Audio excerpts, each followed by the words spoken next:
Hello, this is Ray Main here again with today's Bible reading. Today we're going to be reading in the book of Ezekiel, chapter 45. Moreover, when you shall divide by lot the land for inheritance, ye shall offer an oblation unto the Lord, an holy portion of the land. The length shall be the length of 25,000 reeds, and the breadth shall be 10,000. This shall be the holy in all the borders thereof round about. Of this there shall be for the sanctuary 500 in length, with 500 in breadth, square round about, and 50 cubits round about for the suburbs thereof. And of this measure shalt thou measure the length of 25,000, and the breadth of 10,000, and in it shall be the sanctuary and the most holy place. The holy portion of the land shall be for the priests, the ministers of the sanctuary, which shall come near to minister unto the Lord, and it shall be a place for their houses, and a holy place for the sanctuary. And the 25,000 of length and the 10,000 of breadth shall also the Levites, the ministers of the house, have for themselves for a possession for 20 chambers. And ye shall appoint the possession of the city 5,000 broad and 25,000 long, over against the oblation of the holy portion. It shall be for the whole house of Israel. And a portion shall be for the prince on the one side, and on the other side of the oblation of the holy portion, and of the possession of the city, before the oblation of the holy portion, and before the possession of the city, from the west side westward, and from the east side eastward, and the length shall be over against one of the portions from the west border unto the east border. In the land shall be his possession in Israel, and my princes shall no more oppress my people. And the rest of the land shall they give to the house of Israel, according to their tribes. Thus saith the Lord God, Let it suffice you, O princes of Israel. Remove violence and spoil, and execute judgment and justice. Take away your exactions from my people, saith the Lord God. You shall have just balances, and a just ephah, and a just bath. The ephah and the bath shall be of one measure, that the bath may contain the 10th part of a homer, and the ephah the 10th part of an homer. The measure thereof shall be after the homer. And the shekel shall be 20 gerahs, 20 shekels, 25 shekels, 15 shekels shall be your manna. This is the oblation that you shall offer, the 6th part of an ephah of an homer of wheat, and you shall give the 6th part of an ephah of a homer of barley.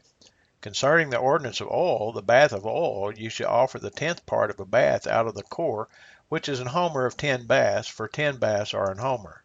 And one lamb out of the flock, out of 200, out of the fat pastures of Israel, for a meat offering, and for a burnt offering, and for peace offerings, to make reconciliation for them, saith the Lord God.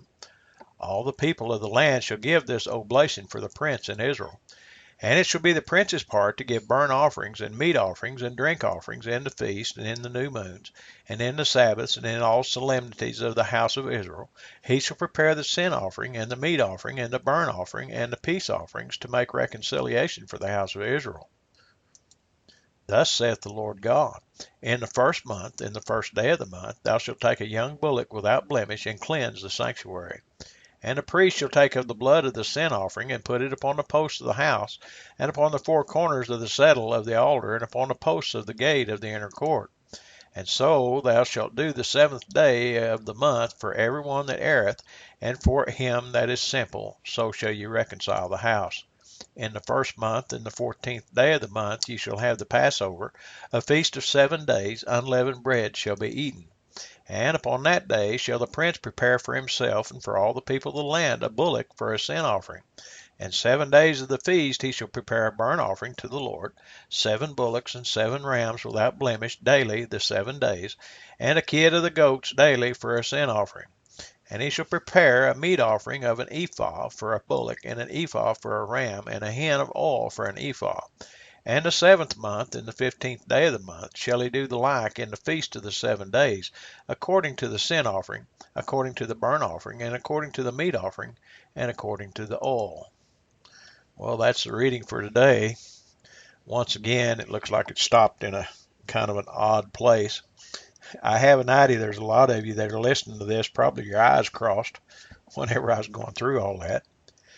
Ezekiel is still in the vision. This is all still part of the vision. The measuring of the temple, the measuring of the tabernacle, these are the weights and the measurements and the ordinances that govern the tabernacle. I hope he's writing all this down, and evidently somebody did because it's recorded here, isn't it? Anyhow, I'll tell you what I get out of this. Now, all of those measurements and weights and measures and all of like that, if you really want to know what each one of those are, you can look them up on Google. You can find them. I didn't feel like that needed to be here because we don't use those today. What I get from this, and I think I've said this many times before, what I get from this, God isn't a God of just broad strokes, just broad brush strokes. God's a God of detail. Have you ever been guilty of or heard somebody say, well, that's not really sin. That's such a little thing. That doesn't amount to anything. Need to kind of look at this. God's a God of detail. Remember Moses, whenever they were going around the wilderness, he didn't get to go over into the promised land. God told him to speak to the rock, and where he had hit on the rock with his staff before, he went ahead and struck the rock again so that water could come out there at Meribah. But because he disobeyed God in that one little thing, he didn't get to go across the River Jordan into the promised land. Just something to consider. We need to kind of meditate on this just a little bit, all right? So until next time, may God bless you.